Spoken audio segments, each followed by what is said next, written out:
Magandang araw ho sa inyong lahat mga kapatid. JDB po ang inyong abang lingkod. Aba, pag-usapan naman po natin ngayon ito.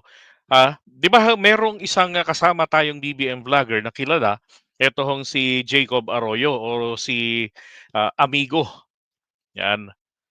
Ngayon, o Amigo ng Bayan, na binaril doon po sa loob ng bus sa Davao. 'Di ba? Kaya lang ho, ako po again, kino-call out. Yung sinasabi ko sa inyo kahit na Pangulo, iko-call out natin. Bakit? Kasi ho nakukulangan ako sa aksyon ng gobyerno dito po sa nangyari kay Amigo. And then, meron pa ho palang isang video na etong si Maharlika mismo sinasabi niya yung tungkol din po sa pagbabanta sa buhay ng mga BBM vloggers. Oh, Next week, second week, third week ng Oktubre ay makarinig kayo ng isang vlogger na tagpuang nakalutang Na ito. sa Ilog Pasig. 'di ba? Kaya nga,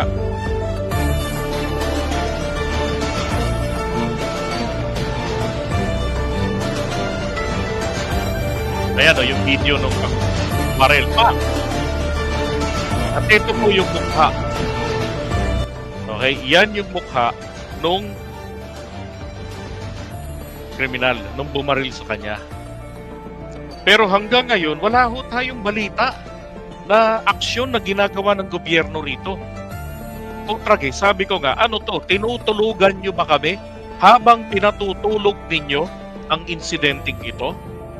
Dahil ba merong sinasabing initial investigation na sinasabing ito ay may kinalaman sa negosyo? Abay, ipaliwanag yung maigi PCO. 'Di ba?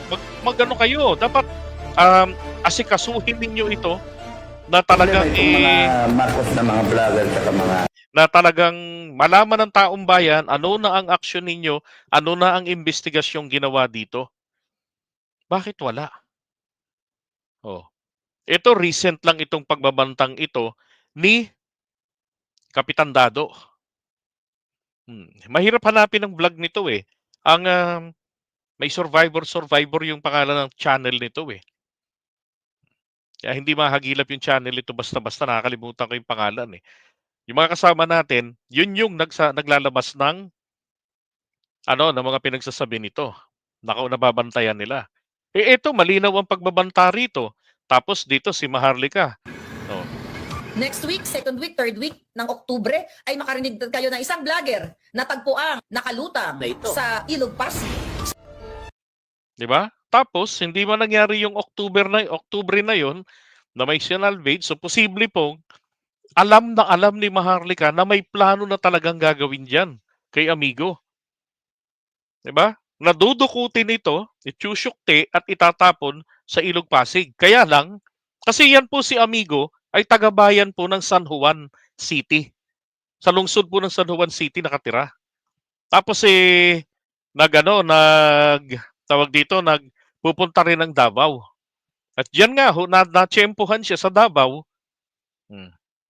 Diyan po siya natuluyan. 'Di ba? Sabi ni Project 101, tahimik lang yan sa pag-iimbestiga. I don't think so. Sana tahimik. 'Di ba? Wala Wala ho talaga Walang aksyon, walang pagkondena. Tapos merong act. Kasi kung yan po ay talagang iniimbestigahan, dapat dito pa lamang ho sa pagbabanta ni Dado, 'di ba? Umaksyon na sila. Putragis nung si Sara Duterte nagbanta sa Pangulo, mismo ang presidente ng Pilipinas nagsalita. Itong mga nakarang araw. Hmm. Nandyan ang walang pakundangang pagmumura at ang pagbabanta ng planong ipapatay ang ilan sa atin. Kung ganun na lang kadali ang pagplano sa pagpatay ng isang presidente, paano pa kaya ang mga pangkaraniwan na mamamayan? Yun na nga ho, Mr. President May nadali na 'Di ba? Bakit po kasi hinahayaan ng Department of Justice, ng PNP, yung mga ganyang klaseng pagbabanta sa social media? May kakayanan gawin yan nila Dado. Dati po yung nasa state forces natin. Dating PA mayor yan. Oh, at nagsilbi po yan, kung di ako alam, di ko nagkakamali sa AFP yan eh. Hmm. Yung ganyang kriminal na pagtatangka ay hindi dapat pinapalampas. Tama. Yan ay aking papalagan. Ayun, dapat papalagan. Dapat po kasama rin po ito. Sana po sa kapakanan ng mga Pilipino, lalo't na ito ay active threat. Itong sinasabing ito ni Dado, pinapalagan nyo na noon, pakinakasuhan na ito.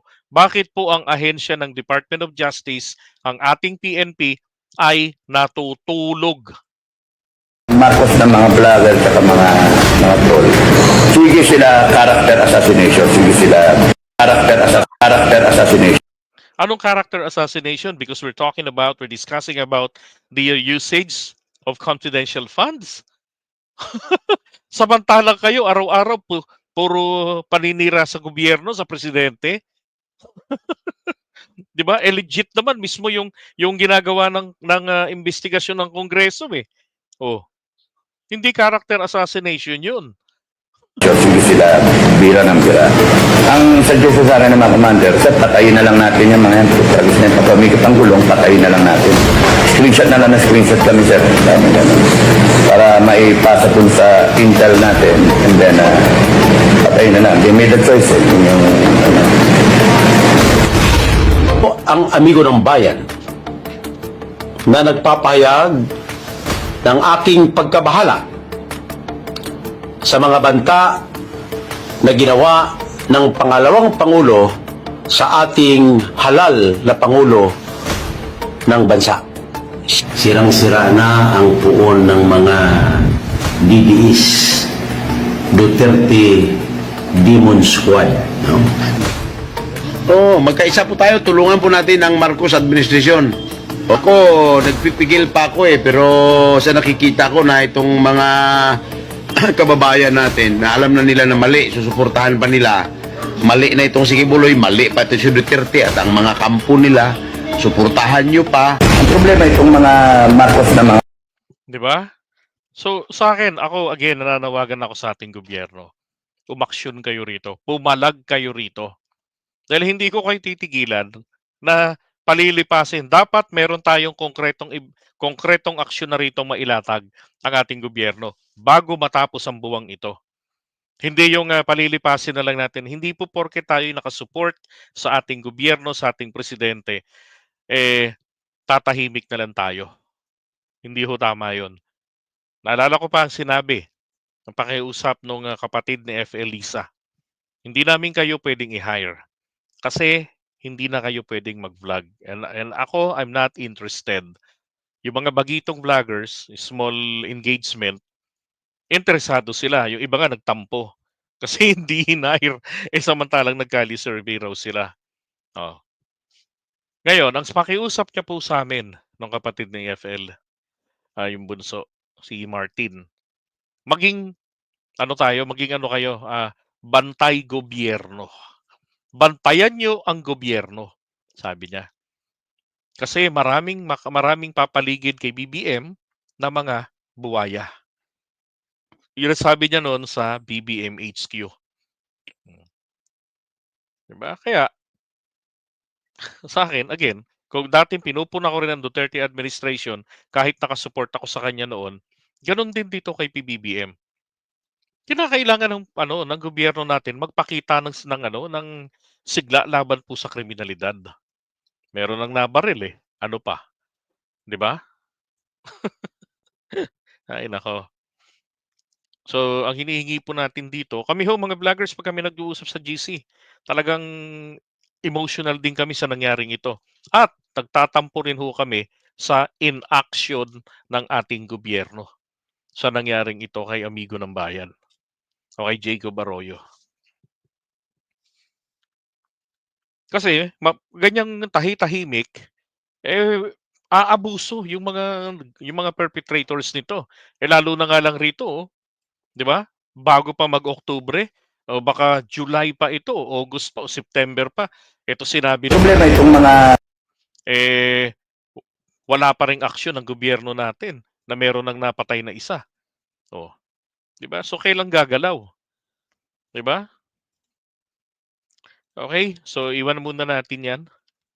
Sabi nga ni Robbie Ong, sa totoo lang nababagalan ako sa NBI at DOJ. Ako rin ho, nababagalan talaga. Wala na ngang resulta ron sa investigation nila na ginawa do'n kay Sara, 'di ba? Sobrang bagal. Ano ba kailangan pa nilang pag-aralan do'n ng malalim? Sinabi na nga nila na yun, hindi AI. Totoo talagang, yung banta ni Sara ay talagang genuine na sinabi niya. Na sabi niya, no joke pa." 'Di ba? Tapos, patawag-patawag hindi naman sila sinisipot. So, binabastos lang sila. Tapos ngayon wala na tayong balita kung kailan uli patawag. Ano ba talagang totoo, 'di ba? Nagbabantay ba kayo, 'di ba? Para sa kaligtasan ng mamamayan, para sa pagsusulong para sa sa rule of law? O baka naman ang iniisip ay, papaano tayo nito pagkatapos ni BBM? Baka tayo naman ang mabalikan, 'di ba? Wala na, tahimik na. Sabi ng pangulo papalagan niya. Tapos sabi ng NBI, "Punta ka rito, invited ka namin Sara sa may investigation dito." Oh, ayoko, 'di ba? Nagpatawag uli, hindi na naman sumipot, abogado pinapunta. Tapos wala na, kailan uli?